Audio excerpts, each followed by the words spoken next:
Hello and welcome to episode 1114 of The Sleeper and the Bust. It is Friday, November 18th. I'm your host, Paul Sporer, joined this morning by Justin Mason. Justin, good morning, sir. Good morning. How you doing? Doing pretty well. How about yourself? Oh, just another beautiful morning where it is so dark outside that it seems like night. Yes, that's what happened when I woke up. It's like 6:30 and just dead and pitch black outside. It's so nasty. I don't like it. It's also cold, but we're getting through it. And the off season is still a pretty fun time in baseball because, you know, you and I are 365ers with baseball. And this is going to be our first transaction episode of the off season. Probably won't be our last, where there's just enough news to kind of not have a main topic. Let's go through a lot of stuff that's been going on, and we'll dive right in with a big name value trade of Teoscar Hernandez. He's headed out to Seattle, second year in a row that they're acquiring a big name outfielder. And by the way, they're not done with outfielder moves. We'll get to another one here in a moment. But they trade Teoscar Hernandez for Eric Swanson and Adam Mako. I think it's Mako. And I mentioned the name value piece because I think that's driving a lot of the responses here. A lot of people think Toronto got fleeced. And I think it's, you know, because we know Teoscar Hernandez, because he's been excellent since 2020, it's like, oh my God, they got smoked. But I think when you really step back and look at it, it's a corner outfielder who's going to turn age 30. He's a one-year rental. He has disastrous plate skills that he's been able to out-hit by smacking the hell out of the ball, which he might continue to do. But he's going to that park, which, you know, is a lesser park, going Toronto to Seattle. Eugenio Suarez survived it. Jesse Winker did not. So you got a 1-1 there from last year's notable moves. What did you think when you saw Teoscar Hernandez going to Seattle as far as the return? And then we'll get into what you think about Teoscar out there. Did you think that Toronto fleeced or Toronto got fleeced? I mean, yes and no. I mean, I don't love the return. I wonder if Toronto would wait it a little bit, if they could have gotten a better return. I'd go the other way. If they waited longer, they would have gotten a lesser return. And they might have. I think one of the things driving up the price for Toronto was the fact that there's really not a ton of relievers out on the market. And I think that relievers are going to be a lot more expensive in trade and in free agency than they have in the past, because it's a really, really kind of weak reliever market this year. And so teams are going to be able to demand kind of what they want. And, you know, also working against Toronto is the fact that they are extremely, extremely right-handed. Yes. And I think they needed to move one of these guys. I think, you know, we're going to, you know, talk about Seattle making another outfielder move. But I think there's another outfielder move coming to coming to Toronto at some point to add a left-handed bat to this lineup. So, you know, I think at the end of the day, both teams get what they want. Gotta love this move for Teoscar and for Seattle. Personally, I think Seattle's going to have a pretty dynamic team here pretty quick. It seems like they might be very, very aggressive in free agency and on trade front. So I think this is going to be Seattle's chance to kind of make a real move and improve that team that surprisingly made the playoffs. That's the Dipoto way, right? Makes this big trade, immediately makes another trade right after, again, which we'll get into here in a moment. But when they got Teoscar, you know, again, I like Teoscar. I think he's very good. I was just trying to underscore, you know, talking about it on Twitter, trying to underscore why the return was what it was. Playing as much out of the park baseball as I do, which is a general manager game where you're running and building teams, I've learned that the value of a corner outfielder with flawed plate skills just isn't much. The game does a great job of representing that. So maybe it's the fact that I'm such a nerd for that game that I wasn't surprised that the return was, quote unquote, only a breakout reliever from last year, Eric Swanson, and the prospect Adam Mako. Now, he is the 10th prospect coming into the year in the Seattle system. And Adam Mako looks like, I've heard, probably a reliever, but does have starter potential if some things change. He spent the year in high A. It looks like he must have had an injury because he only threw 38 innings. So I would imagine that was the case.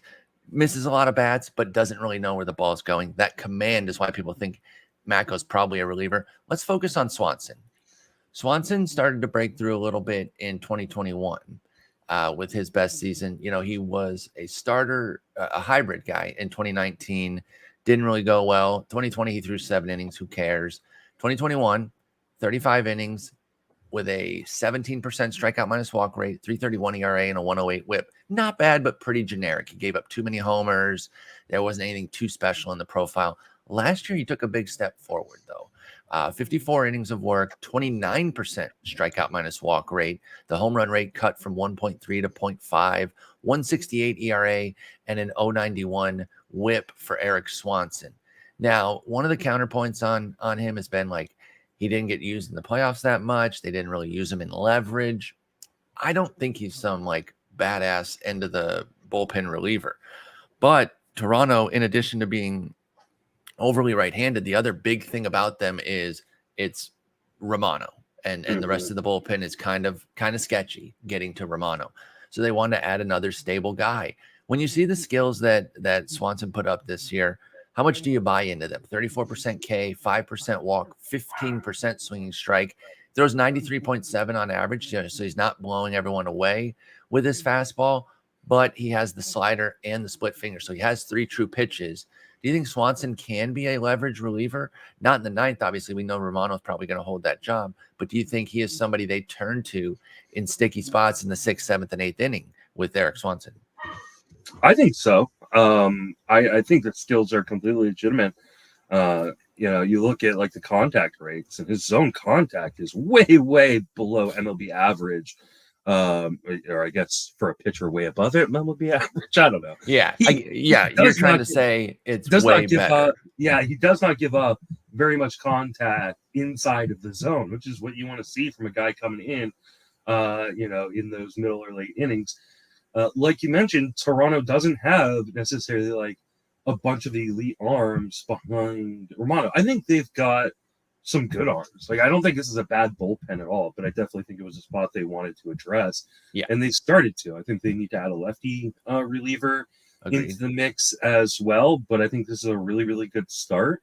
And it really kind of, you know, helps strengthen one of the areas of weakness on this Toronto team. So I completely understand why they made this move. You know, the other thing I think we didn't mention about Teoscar is he's a bad defender. Also, brutal defender, which is what Winker was. By the way, I don't think Winker makes it through the winter there. They've already suggested that they're trying to move. No. He's not the next guy we're going to talk about. That's a different outfielder that they traded, and they could still trade Winker. So, yeah, you're looking at more of a DH type with Teoscar. He's moving parks, which going from neutral slight plus of Toronto, it's no longer like a hitter's haven. It's good. It's better for them than Seattle, but it's not a hitter's haven. Going out to Seattle, which again isn't a great park. What do you expect out of Teoscar? Because he has been excellent. He really has since 20. We've talked about him quite a bit on this show as a guy that you've been on in previous years. You know, 283, 333, 519 in 1,300 plate appearances over those 2+ seasons. Good for a 132 WRC plus and a 345 BABIP, which is really helping it. The thing for me is like, I don't believe that he is fundamentally different than 2018, 2019 when he posted a 104 WRC plus, but he had a 304 BABIP. So I am kind of saying he's been BABIP dependent, but I also believe he's earned that because he is smacking the piss out of the ball. Can Teoscar continue to hit? It kind of out-hit his plate skills with the high strikeout rate, low walk rate, and maintain, say, a 330 plus BABIP to continue to be a good player, or does he hit a fall here in Seattle? Yeah, I mean, he hits the snot out of the ball, like you mentioned. So I definitely think he can run with a higher BABIP than, you know, what we would probably expect from a guy like him. I don't know if he can run 330. Like, that just seems like that probably comes down a little. And that was his low, by the way. 335 this year was his low of these 2+ seasons. Again, I'm not counting 2020 as a season, but he had a 348 in the 50 games that he played that year, 352 last year, and 335 this season that we just finished here in 2022 for Teoscar. Yeah, I wonder if it continues to drop a little bit, maybe closer to his his career average of 326, like that seems fine. Which then you regress maybe 5 to 10 points of batting average. You're looking at a guy hitting 260, 265, or 255, which is fun in this day and age, especially if you're going to get 30 bombs. His X home runs, if he had played all of his games, of course, he's not going to play all of his games at Safeco. But just for perspective, what was it?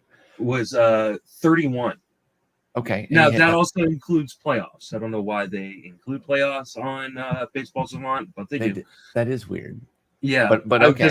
Because I was all like, well, it says he actually hit 27, but he didn't. And you're like, no, he hit 25. And then I checked the playoffs, and I was like, oh, okay, they're including playoffs for some reason. I didn't realize they did that. It's good to know.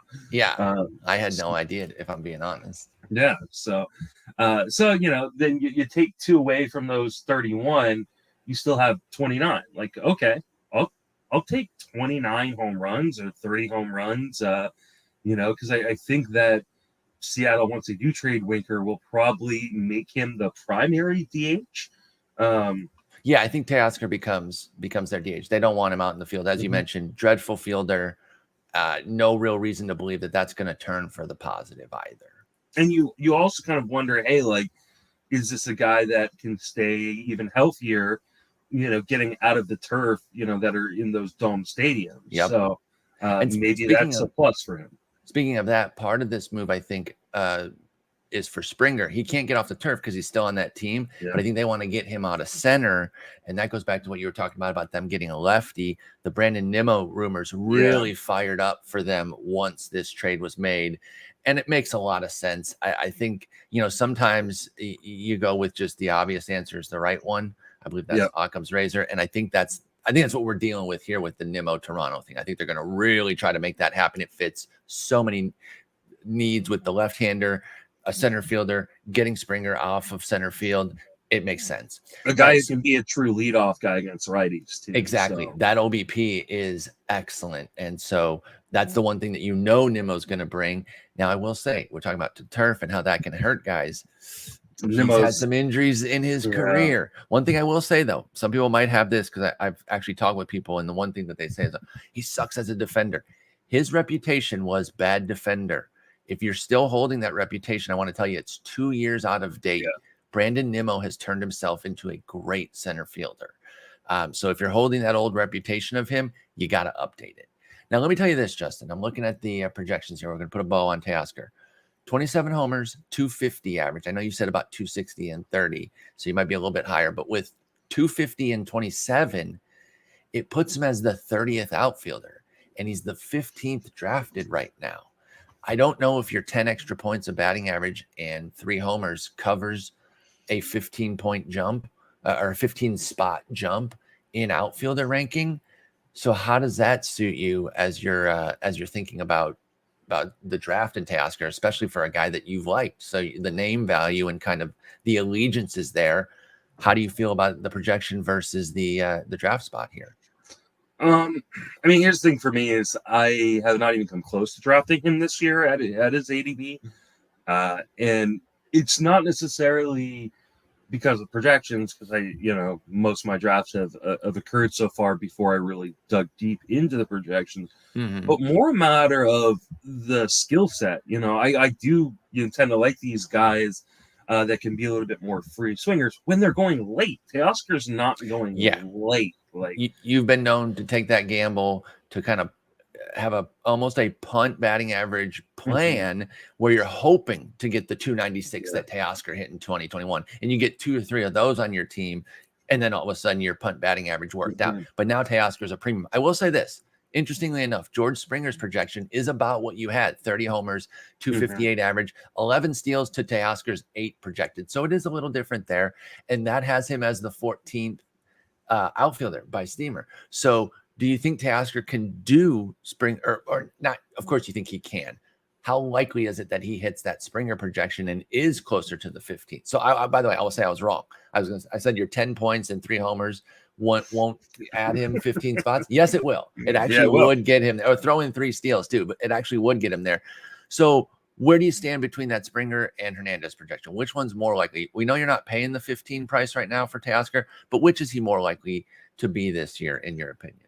I mean, I think a lot of it comes down to playing time, right? Maybe Steamer has him higher if they don't project him to only play 139 games. It's a good point. I don't think we should be giving him a injury prone tag after one season. I think Steamer factors in like previous years, and we have to remember before the breakout, he was, a part-time player because he was so bad defensively. It wasn't until like Toronto said, screw it, we're just going to let this guy play, that he actually played. So, losing playing time last year, I think, because of the injuries, like I'm not going to dock him. I'm going to give him 600 plate appearances in Seattle. I think, like I said, I think they're going to let him DH a lot.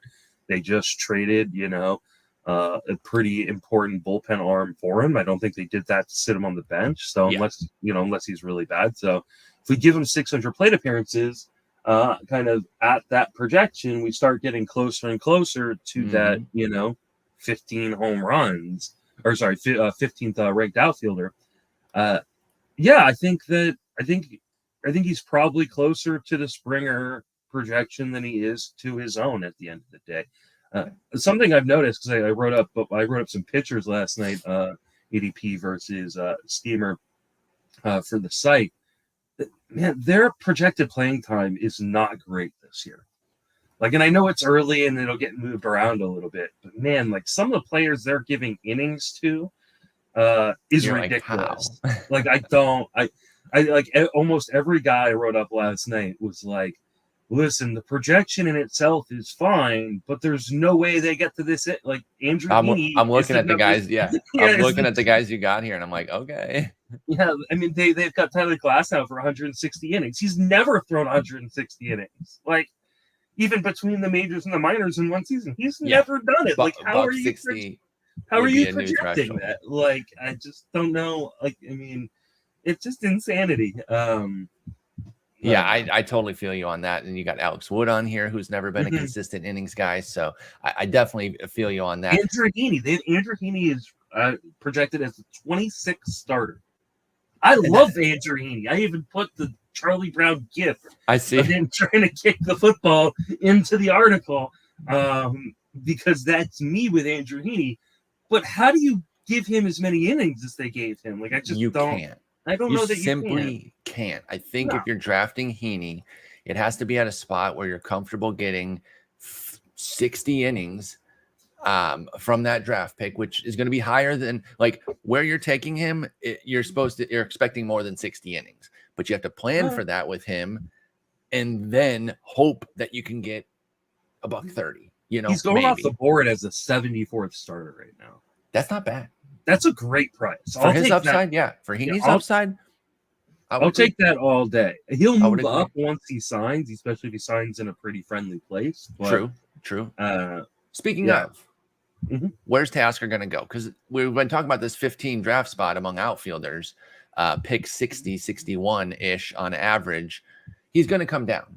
I think people will probably overly panic about Seattle from Toronto because I think there is still a reputational boost for Toronto as a hitter's haven, which again, it's more neutral than it is hitter's haven. How far down do you think we see Teoscar go? Let me give you an idea of who's going right around him there. You got Corbin Carroll, Adolis Garcia, Starling Marte, Kyle Schwarber, all going in the with Teoscar in the 60 to 70 range. So it's a little outfield cluster there. And then you jump down to Springer at 85, Buxton at 89, Eloy, your boy, at 89, who is going to go up because you're hyping him. I'm seeing others hyping. Mike Curlin just did a big whole thing about how he's a my guy type of thing. So that's going to, people, the Eloy hype's going up. I'm actually going to say before you answer that I think Eloy and Teoscar could flip. I could see Eloy going at literally 60. Literally about to say that. I think he should probably be going outside the top 100. That's where I would be comfortable drafting him anyways. So Teoscar, that is, of course. Yeah, maybe that's because I don't think he should be going ahead of Brian Reynolds. I'll take Brian Reynolds' plate skills over him, even in Pittsburgh. So especially with Pittsburgh continuing to get better offensively. So I'll be interested to see what the drop is because traditionally, I was talking to Alex Santi about this, great writer from the site, yesterday because we were kind of game planning some articles together. And I said, like, traditionally ADP rises on guys when there's news. Like 90% of the time, Yeah, that's it true. makes their ADP rise, even when it's a bad, piece of information. It's just because they're on the mind type of thing. Yeah, because outside of like a pitcher going to Coors, of course. So the outliers we know, but I get what you're or saying. or Kenley Jansen signing, killed Will Smith's value last year, as you should. But like most of the time when we just hearing a name, what's the old adage, right? Like any news is good news, or any publicity is good publicity. Yeah, so he's in the news, he's going up. Yeah. But I think he'll trickle down a bit, maybe after an initial rise, right? That could be a false rise, like what you're saying. So maybe he jumps a little and then settles down. Teoscar does and comes into the 80s or 90s. I don't know if he gets outside the top 100, which I think pushes him off the board for both of us. I don't think either of us are comfortable inside that top 100 because after Buxton and Eloy, it's Brian Reynolds, as you mentioned. You got Tyler O'Neill at 104. You got Chris Bryant at 112. I know you're not taking Chris Bryant, but what about Tyler O'Neill versus Teoscar Hernandez? Man, kind of the same guy, right? Like, a guy with just unbelievable power and just inability to make contact. So then why would you pay? Let's. I'm not. I'm gonna have more. No, I know, not you. I'm saying like, then don't pay. Even pick like 75, 85, which would be a little bit of a drop for Teoscar over Tyler O'Neill at 104. I tend to agree, and I was out on O'Neill last year, but now the price has dropped, and I'm kind of inching back in. So one last note.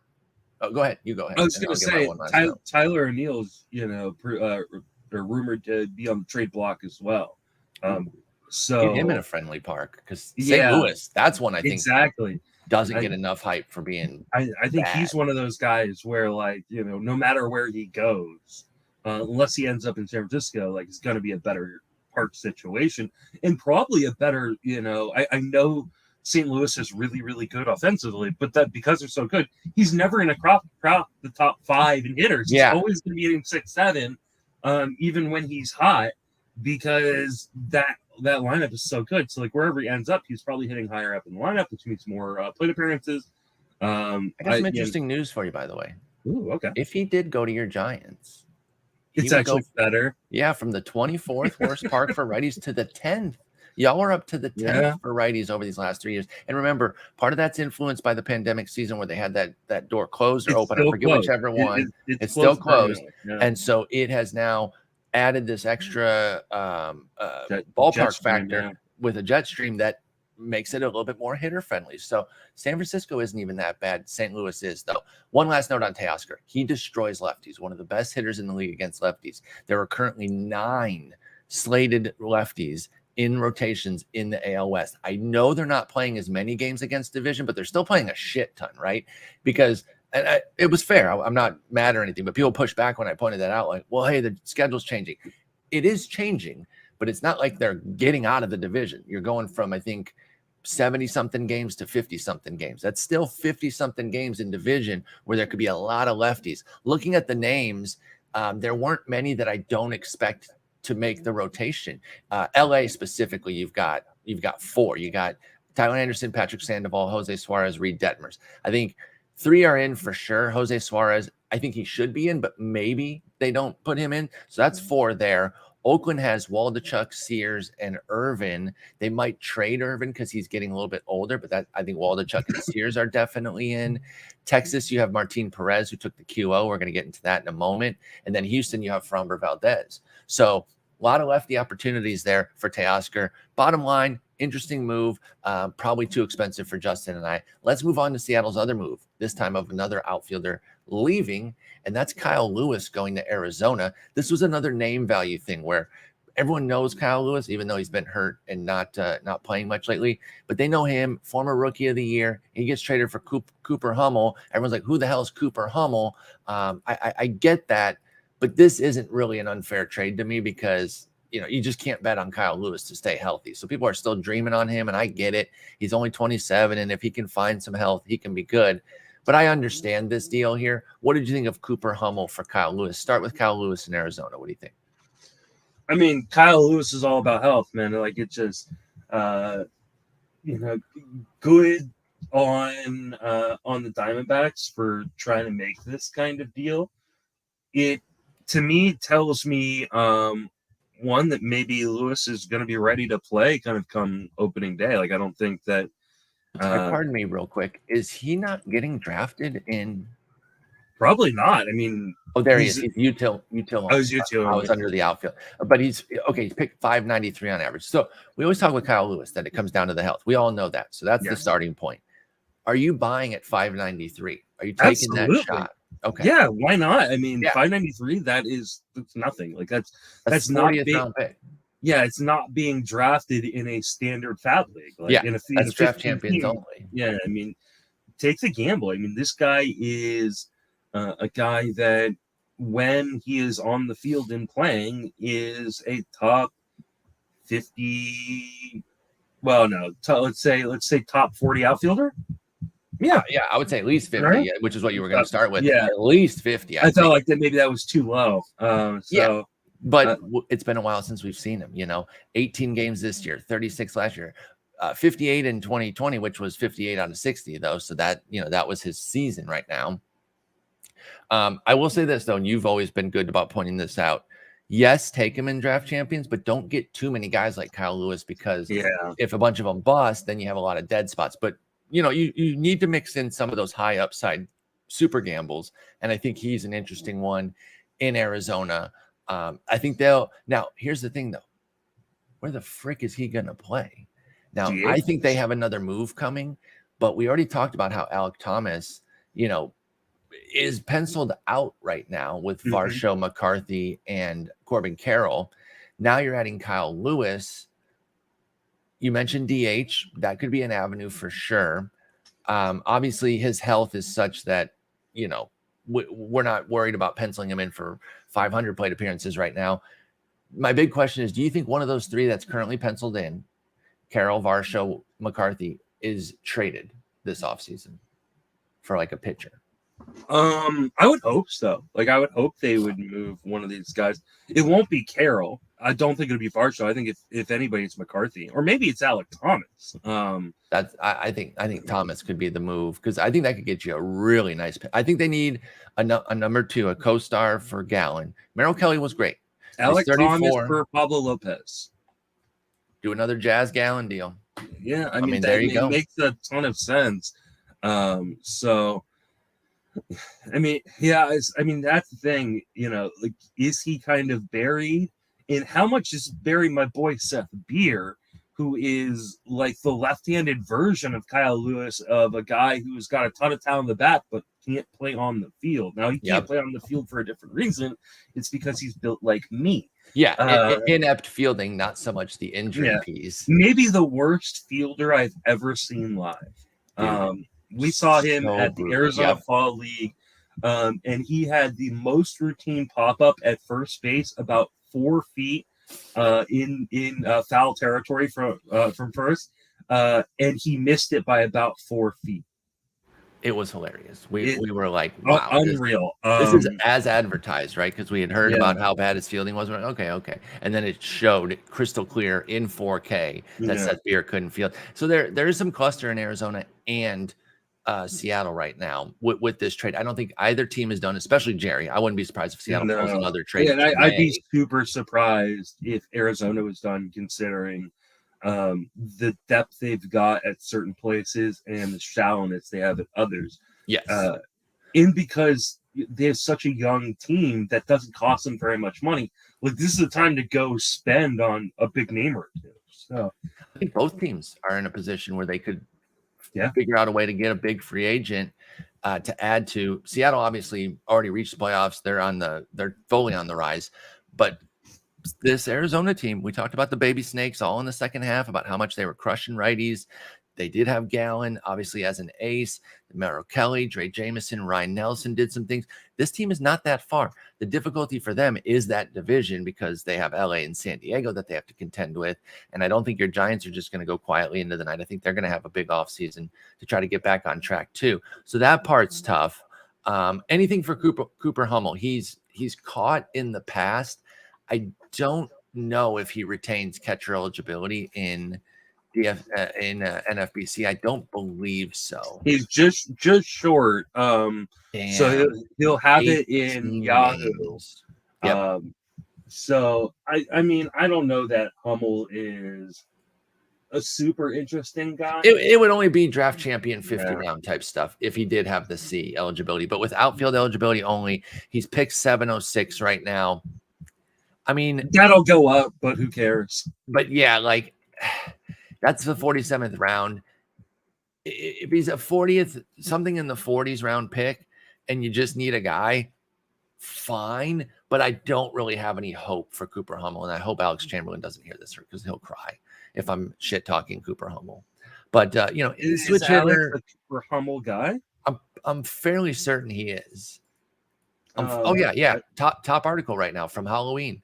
Alex Chamberlain's 5 bowl predictions review. So it included Cooper Hummel. Cooper Hummel will generate more value than teammate and fellow corner / outfield Dalton Varsho. Oh, God, that must have just been an apology letter. Yeah, hindsight, obviously 2015, but I liked Varsho a lot coming into the year, so I can comfortably say that even as a bold prediction, I never thought this one had a chance. But that's how, again, it's easy to say that about bold predictions at the end of the year. He had, Andres Hernandez as a top 15 player overall. That one didn't work, but if it got you to draft Andres Hernandez, you're thanking Alex for that. Absolutely. So, bold predictions. I remember when he said that one, I was like, "Oh, that's super bold, and I love it." Yeah. And he wasn't terribly far off. Jimenez had a great year. But anyway, so that's the Seattle portion of the show. Let's get into some other news. The qualifying offers.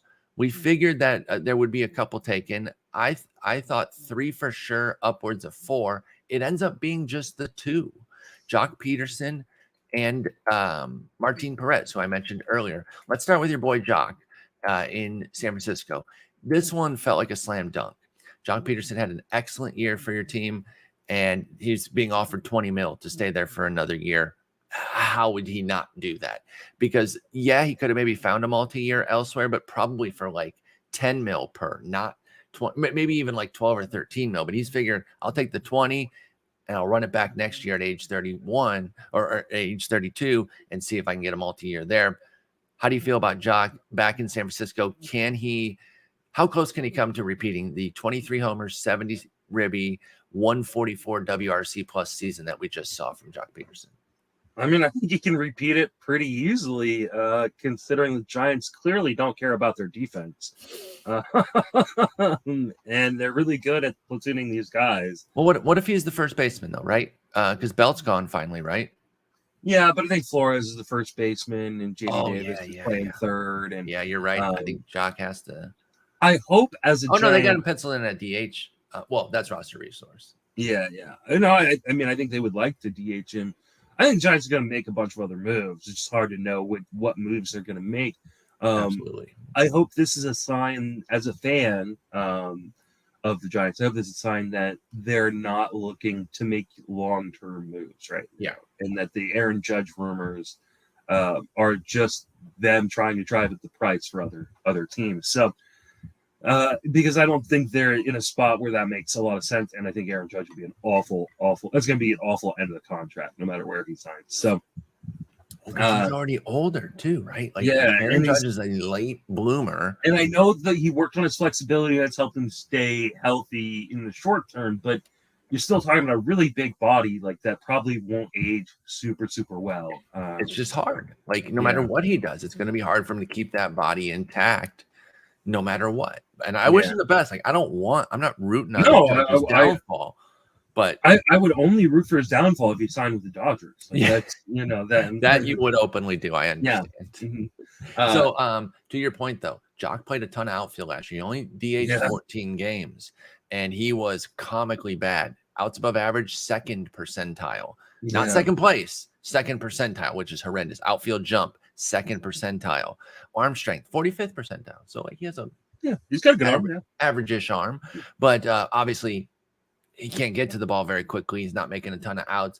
They need to find some DH. We're not as worried about that as a fantasy community though, because I don't think him playing the outfield negatively impacts him. In fact, he had a 916 OPS in his 95 games in left field, 992 in his 17 starts in right field, and a 616 in his 14 DH starts. Now, of course, that's a tiny sample fueled by a 207 BABIP There is a 10% decline at DH, just a general players lose about 10% of their offensive production. That's like a much bigger than 10% drop. I don't think that would happen if he DH'd all year, but he might be if he DH'd all year, you might be more of like a low 800s OPS instead of the high 800s that he was. That's something that we could see out of Joc Pederson, but we'll see. I thought it was a good move by him. I don't hate it from the Giants standpoint because it is 1 year. So even if he comes back to earth and isn't quite as good, it's not going to kill them. Martín Pérez, that was one that I thought was a slam dunk as well. Those two I had as slam dunks. I also thought that Tyler Anderson would take it. He did not. He got a multi. We'll get to that in a moment. And I thought Nathan Eovaldi could, and he did not. But Martín Pérez took it. Nobody's surprised there. Breakout year. Give him 20 mil. How likely is he to hold these gains? Like what is your general projection for Martín Pérez? How much do you think he can hold of this excellent season? Because there were some skill changes that drove it. Yeah. I mean, he made kind of decisions to attack the zone in a certain way, yes, in order to kind of have this result, and it worked.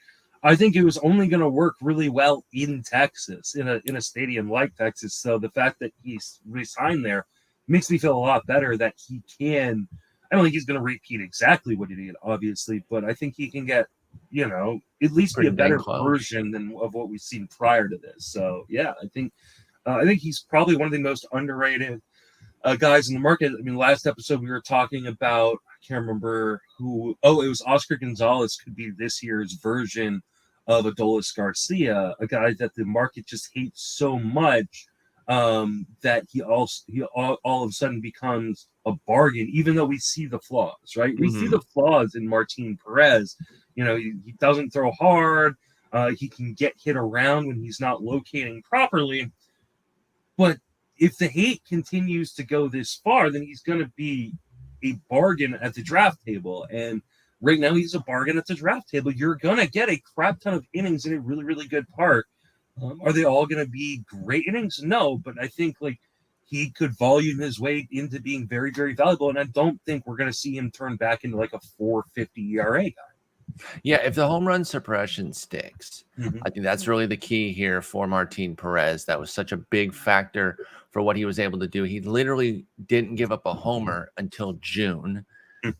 He did kind of regress there in July and August, where he gave up 9 homers in those 2 months combined, but then another homer-free month in September, October to close it out, and that was big. And again, you can look at the drop from 16% to 7% in the homer to fly ball for Martín Pérez and say, well, that was pretty fortunate. He did make changes to his arsenal and how he attacked to drive some of that, though. So sure, you can put some regression on that. I'm not putting him for a 2.89 ERA. In fact, I was saying he was going to regress quite a bit all year. I had him wrong. I kept saying sell, and he made it all year. Perez did. But there'll be some give back there. But I think you could comfortably project like a high 3s, low 4s ERA. Like the 4.13 ERA he's projected from Steamer makes sense to me. I might be a little bit lower than that, giving him a little bit more credit for 2022. But the bottom line is you don't have to pay full price for this breakout. This is a pitcher version of Adolis Garcia, where the market's keen on not paying too much, but almost to the point where this is a pretty fair price. Pick 3.14 for Martín Pérez. Yeah, give me like a with that 3.90 ERA and like a 1.3 WHIP. But yeah, I mean, a guy who is probably gonna throw, I don't know, 190 innings, and that'll turn out to be 170, 175 strikeouts type thing. And we'll take that. And listen, I'll take that all day long.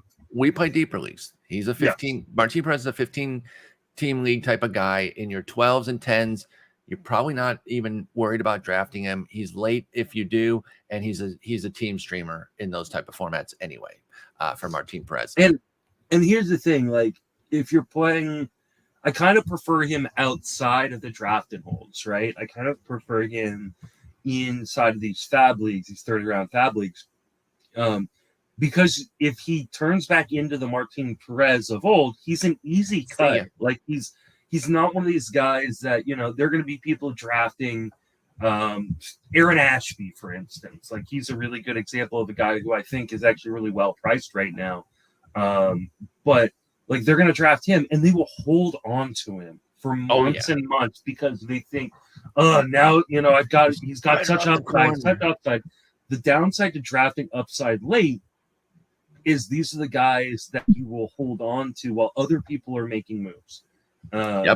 As opposed to a guy like Martin Perez, it's like, hey, he comes out and throws 2 straight stinkers to start the season. He's off my roster, and I'm going on to the next guy. Yeah, and even if he rebounds off of that, you're like, you are accepting that, hey, I took my shot on Perez. It didn't work out. I'm moving on because of the league format I'm in. I was able to replace him pretty easily. Yeah.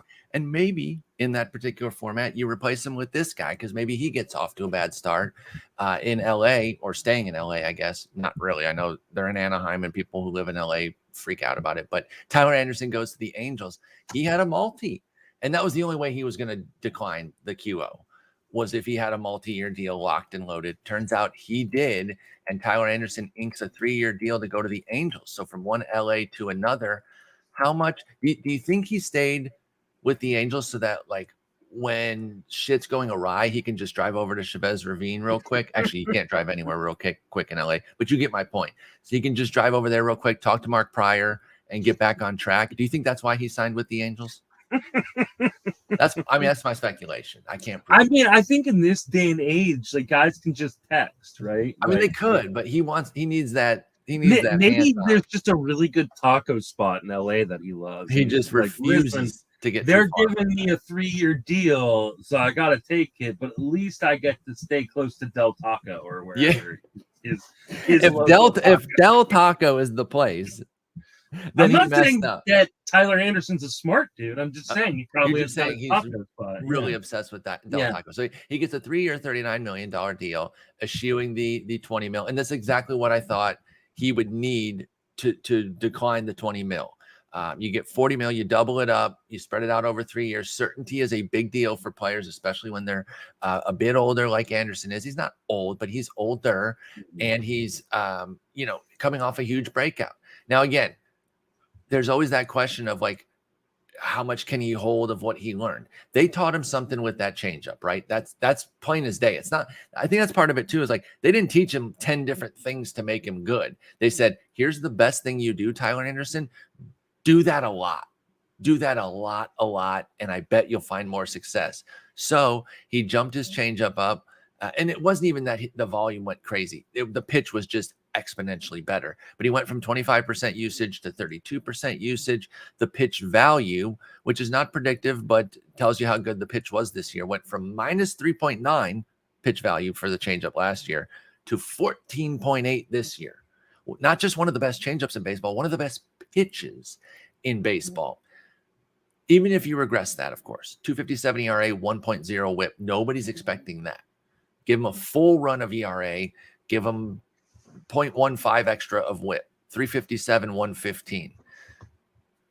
1.15. Can Tyler Anderson legitimately do that? If that's the projection, how do you feel about that? 3.57, 1.15. By the way, that's a lot better than Steamer. Steamer is more pessimistic because, of course, this is an isolated outlier season in a sea of mid-4s ERAs with bad whips. So his projection at Steamer is 4.37, 1.28. Wow. So maybe I'm too low on my back of the napkin type of deal. So bump him up higher. Go 390, 120 for Tyler Anderson. That seems right to me. 390, 120 seems right. I want to give him a little bit more credit. So maybe I would be like at 370, 118 or something like that. It still makes him a pretty valuable guy. And he's not going high. Like, he's going, considering what he did, he's going at 244 or something like that. This is another one where the market, 259, 260. He's going after Merrill Kelly, Jameson Taillon, Eric Lauer, Alex Cobb. How is he going behind Alex Cobb? You saw what Alex Cobb did last year. Didn't do what Tyler Anderson did last year. Give me, I think he's going to regress a fair amount, but give me the guy that was just a top 15 pitcher. Like, what the hell are we doing here? Speaking of what the hell are we doing? I hate to divert away from Tyler Anderson, but I went to search where he was on Steamer projections as far as the auction calculator. First off, that projection ranks him as the 117th starter. So that would be bad if you felt it there. Do you know who is directly ahead of him? I do not. It's a former teammate, which should tell you a former teammate from last year. Not quite, but it's Tony Gonsolin. Where are they getting a 437, 132 projection for a guy with a 251.99 career? I know projections I know projections are not supposed to be biased, but how does a projection system hate Dodgers more than I do? Like, okay, like even going off of Gonsolin's career Sierra, which is Skill Interactive ERA, it's a 404 or FIP 345. They got him projected for a 437. Where the hell is that coming from? I mean, here's the thing. This is why I mentioned this in my article. I can't remember who was with. Oh, I think it was with the first guy, which was Tyler Glasnow. Projections are great. I love looking at projections, but this is why we should take them with a grain of salt, right? Like, I think there are things that projections do not account for, like especially like late career changes or mid-career changes. To a guy's, profile. That's speaking more to Tyler Anderson because Gonsolin's just always been good. And that's why this doesn't make any sense. So let's go back to Anderson. We don't have to talk about Gonsolin, but you're right. Like this is an outlier season. He got this great changeup. I understand why the projection is where it is with Tyler Anderson. I just don't agree with it. I'm giving him more credit for 2022 than the projections are. Yeah. I'm going to regress him, but I'm just not going to go all the way back to what he was before this year. And I'll probably regress him a little bit more just because he's not on the Dodgers and he's on the Angels. And the Angels' track record with keeping pitchers healthy and just making success. Success has been really atrocious. And the Dodgers, ability to keep guys on the mound and get about just as much as they can from every individual arm has been fantastic. So you got to think there will be some regression there. That being said, I don't mind this move at all. Like I don't think the ALS has two really good teams in it. One team is getting better, and then the Oakland A's. Rude. So it's not necessarily a bad place for him to be pitching. Division wise. I think I'm fine with it, especially at the price. The price is just prime to buy. I'll be interested to see if this drops him any further or if it actually, like I said before, any news is good news, right? So, like, it probably will bump him up a little bit now that he has a spot. But, I still think he's probably going about 50 picks too late anyways right now. Yeah, so 260 is the ADP for Tyler Anderson, the 100th pitcher off the board. That includes relievers. If he bumps up to 210, which is what you said there, now you're talking about in between Grayson Rodriguez and Jack Flaherty with Frankie Montas, John Gray, Edward Cabrera around. So you like him in that sort of general group? I do. I can get behind that. So that's Tyler Anderson, newly of the Angels. Bryce Harper, going to have elbow surgery, work on that UCL. I think they don't know if it's going to be TJ until they're doing it or something. Did I hear that right? I have no idea. I hadn't even heard he was electing for surgery. So. Oh, yeah. So he is getting surgery. Oh, it happened on my birthday. That's why. Yeah. It's been your birthday. Oh, yeah. By the way, happy birthday. I didn't wish it to you on thank you. I'm old. The show. I did wish it to you on Twitter, though. And Jason beat me to it, but I got you in my phone, man.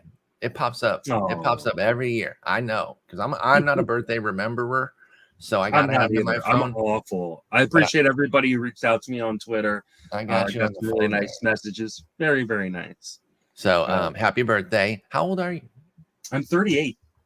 You're 2 years from your favorite year for the best year ever when you get to say, I'm a man, I'm 40 all year. Yeah. It's awesome. Yeah. I'll be saying that a lot. Yeah. Jen did seem to gleefully announce that I could no longer say it on my birthday this year.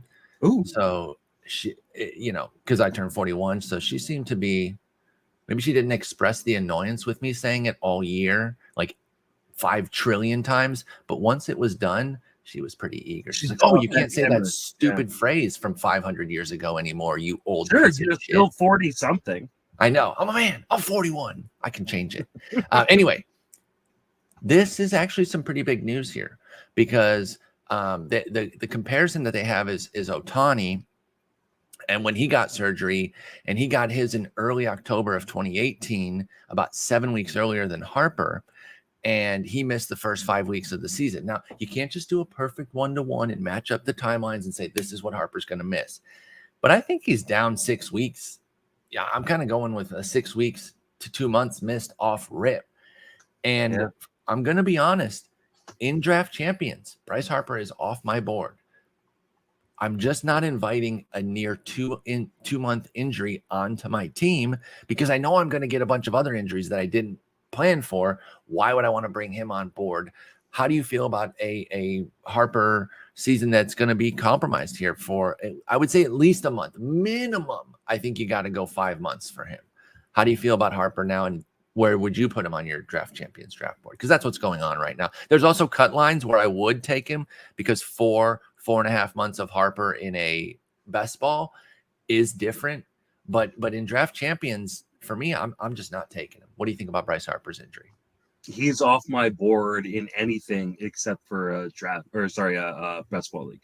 So I mean, he's got the funnest split in terms of min max right now.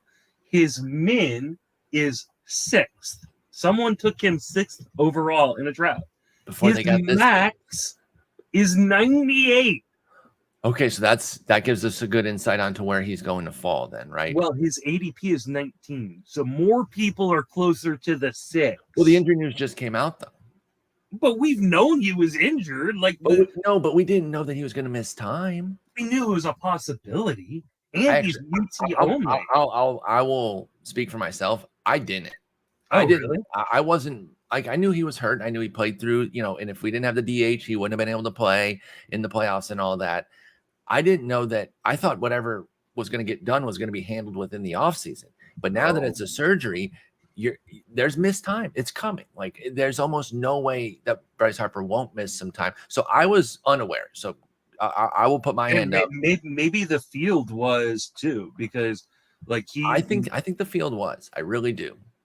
For him to go from him to have an ADP that ranges between pick 6 and pick 98 and then fall at pick 20 means for every 4 people that take him in the top 20 picks, only one person's taking him around pick 100, right? Or that late. So it's really been weighted towards the front end of the draft.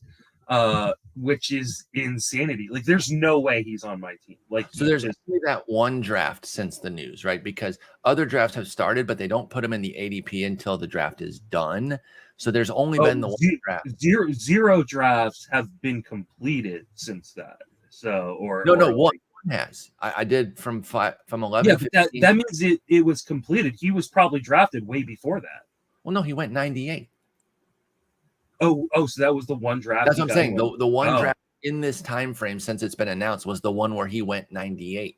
So I think that gives us an idea of where Harper might be. We've already said that he's out. Still too high. He's still too high. I'm already out because that puts him around. And since he's UT only, which you pointed out, he'll get outfield eventually, but you're drafting him as UT only right now. He's around Gunnar Henderson, Tim Anderson, Starling Marte, Brian Reynolds, Christian Yelich, and Nathaniel Lowe. I'm not taking Harper over any of those guys right now. No. And I mean, here's the thing, how long does it take him to get outfield? Will they let him just play outfield right away? Or is he going That's actually a great call. He's going to mix in a DH a lot too to kind of, get him back in shape for playing the outfield, especially with the elbow. So because I think most of us are expecting, 2 weeks into the season, he's outfield eligible. Maybe not. Maybe he's outfield eligible in August. I think he'll get it before that, but your point is well taken that it's not guaranteed to be right away, especially coming off this surgery. So I love Harper, been a long time fan of his. We've been discussing him for years, you and I, against each other.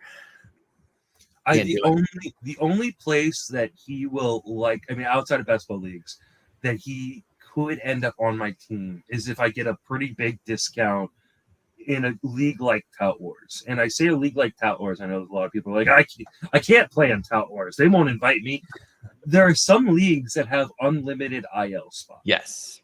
And if you are in a league with an unlimited IL and you get a big enough discount, then he makes a lot of sense. I think the problem is in most kind of like generic leagues, most of your home leagues, ESPN, Yahoo leagues, there's going to be someone that goes, "Oh, Bryce Harper's available this late." Yeah. Like, I know he's supposed to miss some time, but that's not a lot of time. Like, the name value of Bryce Harper will keep him probably around pick 100, and at that price, I'm out. Yep. I totally agree. Love Harper. Can't do it. I'll catch up with him next year. Yeah. All right. Next up on our sheet here is, we got some small moves here, and I'm curious what you think about this one. Listen, anytime somebody goes to Colorado, it's going to raise our antenna, especially when it's particularly when it's a hitter, not especially because we don't give a shit about pitchers that go to Colorado. In fact, that's a negative. But when a hitter goes there, we're instantly like, little green arrow next to him.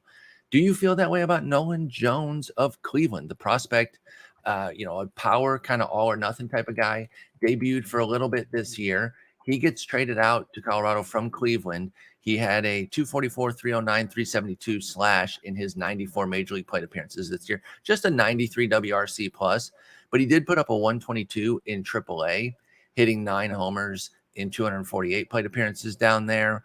He's got some punch. That's kind of his calling card. He has the raw power that he's still trying to figure out how to bring it into games consistently.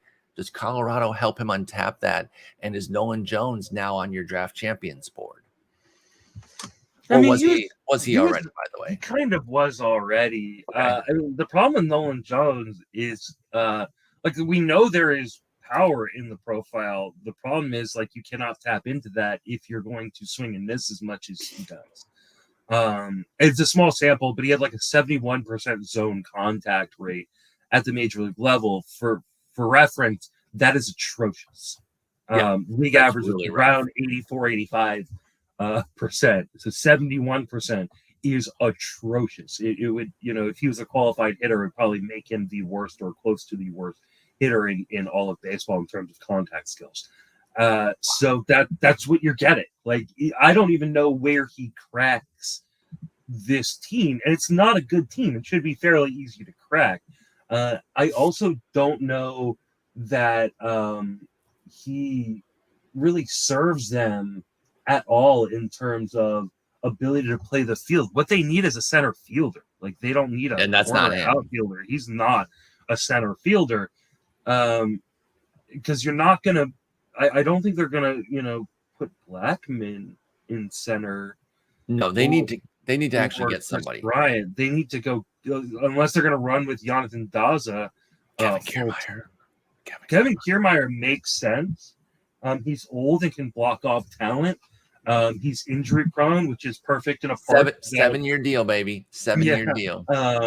And he would make logically no sense for the future of the organization, which is what the Rockies like to do in terms of their addition. So that's funny. I don't fully disagree with you. I mean, he's 33. If they get him on a 1-year deal, there's no bad 1-year deal. Give me a 2-year. Give me a team option in the second year that or a vesting if he can play 135. Yeah, I think vesting makes a lot of sense. Yeah, vesting is what I'm trying to do with Kiermaier because on a 2-year, I think that can make some sense. But yeah, Nolan Jones is not the answer there. He is an afterthought in drafts right now. Pick 5-10. This is not going to turn him into something major. No one's going to be like, oh, now I'm picking him. His price will jump 50, 60 spots because of this, and I don't care. Oh, I'd say 100. I think he'll because it's Colorado. What Colorado does to players. So yeah, I think it'll go 100, 150 picks. But I'm not taking it. I think what this does is maybe tell people. I think there's some people getting excited on Zach Bean. I think this may be a sign that they're not anticipating Zach Bean being Tamp up it down here. Yeah. I think if Zach Bean comes up, he's coming up super late, so you shouldn't be drafting Zach Bean in redraft leagues. So I think maybe this is a good sign. Hey, pump your brakes on some of the younger guys that they were normally going to block. They're probably going to continue blocking them. We saw Veen at the Fall League. Very impressive player, to be sure. But disastrous 34-game sample at AA as a 20-year-old. I mean, literally put up a 496 OPS. So he's probably going to go back there to play a little bit more Double-A. He did do well in the fall league, or has done well, 99 plate appearances with an 889 OPS. That probably mitigates some of the concerns of the Double-A flop. But I still think he goes there for a little bit next year, and then he'll be a Triple-A, which then means he'll be a call away. So you can draft Veen in Draft Champions, but again, don't stack too many prospects who haven't hit the majors. You're going to wind up with an unplayable roster way quicker than you expect. But we're not really moved by the Nolan Jones thing. He is going to Colorado. It is better, and he has pop, but outside of like just a late pick where I'm just scrounging for something, I'm not really interested. Let's close talking about 3 relievers. None of them have closer jobs, but they all could maybe find their way into some saves. Let's start with Rafael Montero. He re-ups with Houston, and again, he does not have the job, and Ryan Presley is not going anywhere right now. However, Ryan Presley is also 34 years old next year. He's dealt with some injuries. They don't really push him. He is the guy, 26 saves last year, 33 this year. But I do wonder if it can be more of a 1A, 1B, mostly to protect Presley so he's not overtaxed, because they want to have him in October. And Houston's one of those teams that they can kind of plan for October even when they're making their team here in December and November, because they know that they're, pretty much going to make the playoffs unless things really fall apart. Montero did get 14 saves of his own due to a couple bouts on the IL for Presley. He went 5-2, so he chipped in 5 wins, 2.37 ERA, 102 WHIP, and 73 strikeouts in 68 innings. The reason I bring up the wins with Montero is because he's always pitching in leveraged spots. Mm-hmm. So even if he doesn't get another 14 saves, I think he could get another 5-6 wins. So if you give me 5, 6, 7 wins with 10 saves, I was going to say 8 to 10 saves, a bunch of strikeouts, good ratios, that's still a pretty useful player, even especially in our 15-team formats. 12s, you're pretty fringy at that point unless he is closing, and 10s, you don't have to worry about him. But what do you think of Rafael Montero going back to Houston? If you're in a league where you roster the next man up, I think Montero is pretty close to the top of that list. One of the best, right? Yeah. He's on a great team that's going to get a lot of wins. That means a lot of saves. And he's got a guy in front of him he's got a guy in front of him who's really great, and but has injury issues, and chronic one. The knee has become a persistent issue for Ryan. Montero's a guy that I love, especially in draft and holds, just to take a dart throw on, and a guy that I think, like I said, in your deeper formats, AL onlys especially, like he's a guy that I want on my team. So, transitioning over to Robert Suarez, like he's another guy. Like I want him on my roster, especially if we see another hater like falling apart. Like Suarez is clearly the next man up there. Yeah, so we'll go to that one. Suarez inks a 5-year deal in San Diego. They really said, "Hey, we love you," because they brought him over last year from again, a sign of this reliever market that is really, really bad, and now worse because all these guys, Edwin Diaz resigns, Robert Suarez, we're going to be like on the market. None of these guys are now available, and this is why the Mariners get Teoscar Hernandez for Swanson. Yep, it all comes full circle. It all works back, like the end of a Seinfeld episode. That's such a dated reference now too. I hate my life. So they brought Suarez over from Japan last year, remember, and he came with some fanfare where he might have even gotten the closer's job. But then they had Taylor Rogers ready to go, and he started off the season well. And of course, they got Hader, and we know the tumult that he went through. But by season's end, Hader was back to being Hader, in bold and underlined. But Suarez was good. 5 wins, a save, 2.27 ERA, 105 WHIP, and 61 strikeouts in 47 2/3. I think that inning volume goes up. I think he's more of a high leverage guy, and he could get another good handful of wins, maybe sneak a few saves. He is 32, which is probably what surprises people about the commitment. It's 3 years guaranteed with 2 options, but they love him and they're buying in on this talent here. And so I think Suarez is a really interesting next man up, as you say, and I wouldn't have him too far behind Montero. So I agree with you there. And it's less about being worried about Hader and more about just liking what Suarez can do. So in a league where middle relievers are taken, I think Suarez should be one of the prioritized ones. even in a league where they're not, I still think that he is a guy that you should think about because, especially if you're doing early drafts, would it surprise you if the Padres went, "Hey, we got Suarez now. Maybe we trade Hader. Hader's in Especially the because last year of his contract, and his money's going to be expensive, right? Yeah. That's part of why Milwaukee traded him, because they didn't want to commit that kind of money to what he's going to get in ARB with Devin Williams right there, right? They had what they think is an equally great closer, and they didn't want to be paying two guys high-end money for relieving. Mm-hmm. So and Preller, you never know with him. So that's a good call. If Hader gets traded, Suarez's value jumps up like crazy at that It just seems so weird for them to give him such a big contract as a reliever. Like 5 years to a 32-year-old, $45 million.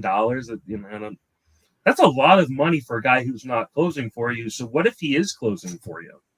Sign me up, because I already drafted him in my first draft and hold, because that was the one where I didn't have a lot of saves. By the way, Dev isn't making any money, so it wasn't about paying both of them. It was just about they didn't want to pay Hader. Obviously, they have the Yelich contract, which is looking a bit dicey, and so they don't have a ton of commitments, but they didn't want to pay a bunch to Hader, and that's part of why they traded him to San Diego. And then the last one, Flyer, deep, probably not going to happen. But this guy could find himself in a role too. Nick Anderson, remember this guy from Tampa Bay? It's been a while, so if you forgot about Nick Anderson, I actually won't blame you too much. But he's going to Atlanta, and the talent is there. That's unquestioned. The health is decidedly not, though. He has a combined 22 innings since the start of 2020, and that includes 0 last year. 16 in 2020, 6 in 21, and then none this year. He was great in 2019. The likelihood that anything materializes here is very low, but he is a very live arm. He'll be age 32. Are you interested in Nick Anderson at all, or only if you have Kenley Jansen, or even not in that case? How do you feel about Nick Anderson going to Atlanta? I mean, I'm going to push back on one of the things you said right there. Kenley's a free agent, by the way. I just want to point out, but there has been a lot of speculation that he's going to resign there. So go ahead. Push back on me. I had not heard that.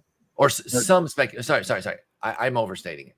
It's not a lot, but people are kind of penciling him in to go back there. But that is not. That would kill my Rafael Iglesias share. That I just drafted. That's right. Sorry, I know you're going to push back on me, and I still want you to. I think it's Iglesias full stop. I'm treating Iglesias like one of the top 5 closers, but I got pushback. Like, what if they re-sign Kenley? And I'm like, why would they do that? I don't know why they would do that. Unless it's a matter of the rest of the bullpen market sucks and they're afraid he's like the only guy they can get. So that would make sense, I guess. And Iglesias has showed he can pitch fine in non-closing situations. But you picked up that contract. That's what I'm saying. You picked up that contract to make him again, it's not. I overstated this notion that there's rumors that Kenley's going back.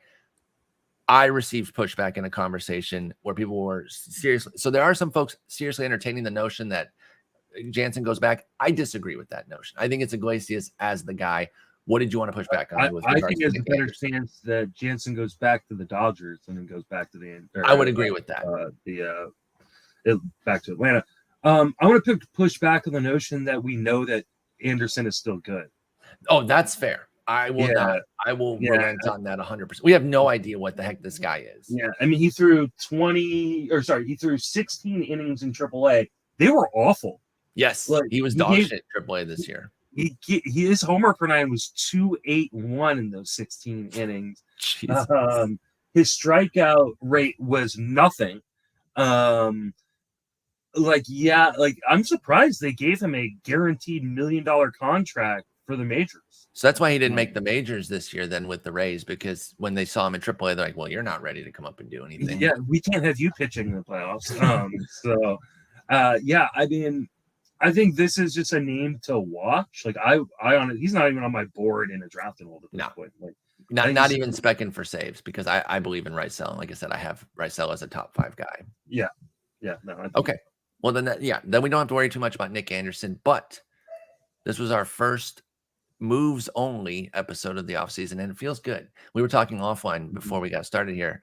It's been a while since we have anything close to a normal offseason. And I'm not just talking about the COVID and then the repercussions from that. People need to rewind. I think it was 19 where we had that huge lull and the superstars weren't even signing until late June, early February. We haven't had a quote unquote normal offseason in a long time. So I'm excited. We've already been getting moves. Today's the non-tender deadline, which is going to be a big deal. Let me ask you, do you think Bellinger gets non-tendered? No. Okay, because that's kind of the big guy. His projected salary is about 18 mil. The Dodgers have so much money coming. Like, I mean, that's David Price's salary from last year. So, like, I they don't care about money. Like, they're like, yes, they do. But it's Cody freaking Bellinger. It's Cody Bellinger. I don't know how. Could you imagine if the Giants just signed him for, and like he goes on to have an MVP season? Like, I don't know. You can't let that guy just hit the market over a 1 year, $18 million deal. I feel like you're better off paying him an ARB or working out a deal before you go to ARB and then trading him if you're really out, right? Yeah. Because you can get something. Yeah. So I tend to agree with you, but that is the big looming question today that a lot of people are wondering when it comes to non-tenders. We'll see some other interesting names. There'll be ones that surprise us. Yeah, you and Jason will probably talk about them on Sunday, but Bellinger's the big dog that we're all kind of like, are they going to sign him? I think they do too. Yeah. But if they don't, I'm going to be super, super, super intrigued by that. And we could see some more deals today too to work out 40-man rosters. And, someone that you don't want to sign, that you don't want to tender, you tender them and trade them right away. So we could still see some movement here. Bold prediction. If Cody Bellinger gets signed, I say he signs in Colorado. Now, sign me up for that. I know we make fun of them signing guys who aren't, babies. They need a center fielder. And he's not even old. He wouldn't even fit there signing an old guy type of thing. And marijuana is legal. There you go, dude. I mean, I feel like it's the perfect spot. Bellinger to Coors, and that regenerates. Good in purple. Who doesn't? Come on, purple's a wonderful color. So, keep an eye on the non-tender deadline today. Jason and Justin will be back on Sunday to discuss what happens there, among other things. But, hey, wonderful talking with you. Hope the rest of your birthday week goes well, and I'll talk to you on Tuesday. Take it easy.